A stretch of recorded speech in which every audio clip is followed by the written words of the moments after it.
नमस्कार, मैं प्रगति अग्रवाल और आप देख रहे हैं न्यूज प्लस 21। हास्य योग ने तनाव से भरी जिंदगी में एक नई सरस क्रांति ला दी है, जिसको देखते हुए आज विश्व हास्य दिवस पर पंडित दीनदयाल उपाध्याय ऑडिटोरियम में आयोजित 5 घंटे चले हास्य योग के कार्यक्रम में इस विधा के अनेक आयाम दिखे हैं।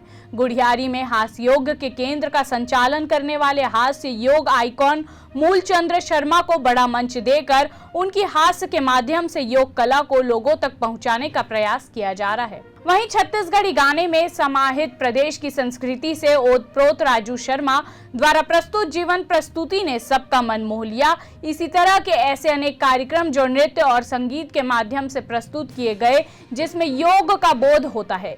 विधायक विकास उपाध्याय ने कहा कि राजनीति से हटकर लोगों को अन्य विधाओं से भी लोगों को जोड़ने के लिए हम इस तरह के आयोजन करते रहते हैं। उन्होंने कहा कि इस तरह के आयोजनों से लोगों में वे खुशियां लाने का प्रयास करते हैं। समारोह के सूत्रधार श्री मूलचंद शर्मा ने कहा कि जीवन में हास्य बहुत जरूरी है। बिना हास्य के मनुष्य जीवन बिल्कुल सूखे ठून के समान है। उन्होंने हर्ष योग को पढ़ाई के पाठ्यक्रम में भी जोड़ने की मांग की, ताकि आने वाली पीढ़ी स्वस्थ और प्रसन्न रहे।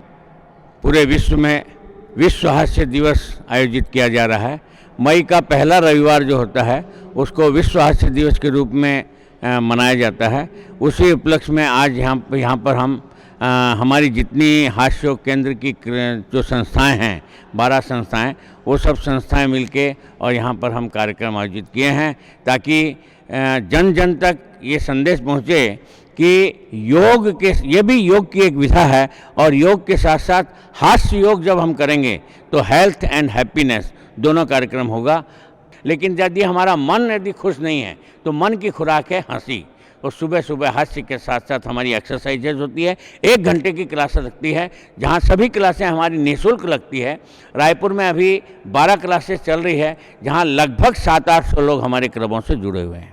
अंतर्राष्ट्रीय हास्य दिवस के उपलक्ष्य पर हास्य योगा और उससे जुड़े लोग जो रायपुर राजधानी में मूलचंद शर्मा जी और उनकी पूरी टीम जिस प्रकार से लोगों को जियो और जीने दो, हंसो और हंसाओ की पद्धति पर काम कर रहे हैं, मैं समझता हूँ 2 साल कोरोना की भयावह स्थिति को देखते हुए लोग आज हेल्थ के प्रति, स्वास्थ्य के प्रति जागरूक हैं और इस जागरूकता में सबसे ज़्यादा अपने स्वास्थ्य को कैसे ठीक रख सकते हैं उस पर आप निर्भर हैं। तो अपनी अंतरात्मा, आप अपनी क्षमता को बढ़ाने के लिए किस प्रकार से आप योग के माध्यम से, हास्य योग के माध्यम से अपने आप को स्वस्थ रख सकते हैं, उसको लेकर ये आयोजन आज हम लोगों ने किया है। ऐतिहासिक आयोजन आपने देखा, वो सब परिवार इसमें शामिल थे जो हास्य आयोग से जुड़े हुए हैं। ऐसे ही तमाम जानकारी के लिए देखते रहिए न्यूज प्लस 21, आपके हक की बात।